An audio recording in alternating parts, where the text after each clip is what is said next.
President Trump continues to assert his influence internationally this weekend, this time in the Middle East. The U.S. military launched airstrikes in Syria, targeting the Islamic State militant group. It's part of an ongoing retaliatory campaign after an ISIS ambush in December killed 2 U.S. soldiers and a U.S. civilian interpreter.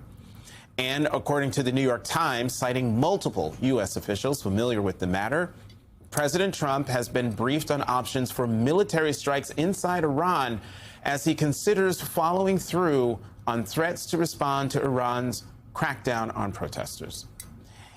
It comes just days after we got a glimpse into President Trump's worldview in an interview with the New York Times.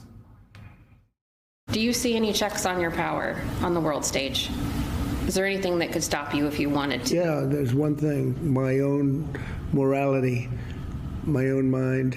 It's the only thing that can stop, and that's law. Very good.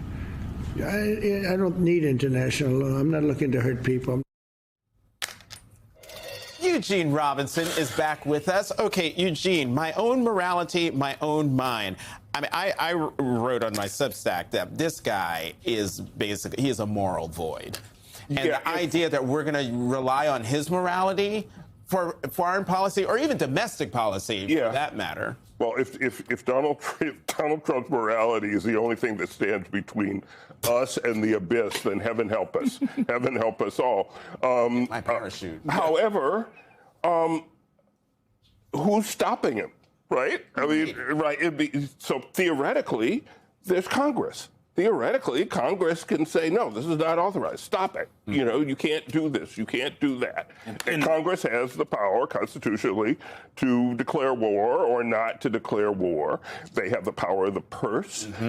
So Congress could stop him, but it's refusing to lift a finger. And so if you give the President of the United States essentially unchecked power or the unchecked authority to use the mightiest military the world has ever known, however he wants, then this is what you're going to end up with. Donald Trump is a singular figure in a lot of ways, including the morality question. But I don't want any president, any of them, in either the past or the future presidents of this country, only using their own morality as the guide. That is not how they should be doing it, because at the end of the day, these are still people seeking a lot of power, right? Yes. And often that corrupts some part of you. You know what I mean? Like, you can't trust your gut forever. You have to. That's why you're supposed to have good people around you. I also want to look at his threats to take Greenland and get your reaction on the other side. This is Trump talking about this week.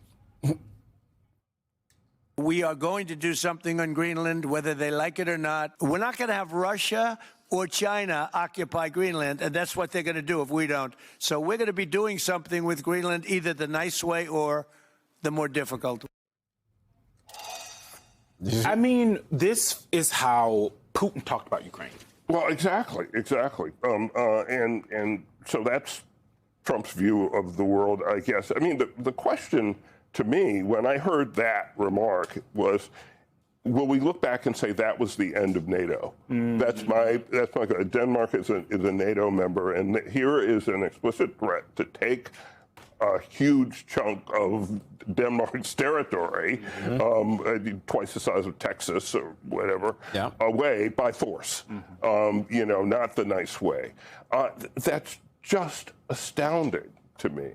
And if Trump has not already, mortally weakened the Atlantic Alliance, pay attention to what the Europeans are saying among themselves now. And it's changed over the last week or so. It's like, whoa, okay. Before we could humor Trump, we'd go along with him, we could ride this out. There was a change this week when people heard remarks like that, this overt threat of using force against a fellow NATO ally.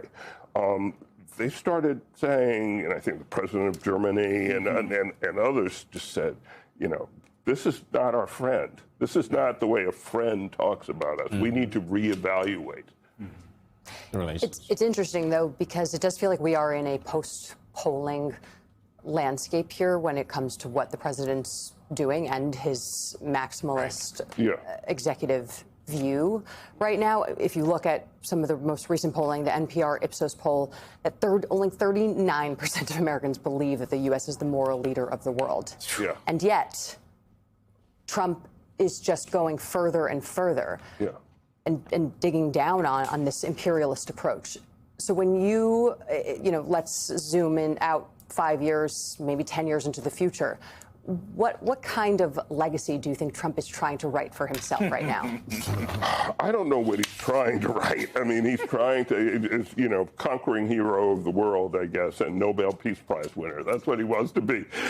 But what I fear he's going to leave behind is a shambles, is the wreckage of the security architecture that was put in place after World War II that has served the world very well, and that he has now weakened so severely that I worry whether or not it will survive. I worry a lot whether you can even put it back together after it's been destroyed, and he seems to me intent on destroying it.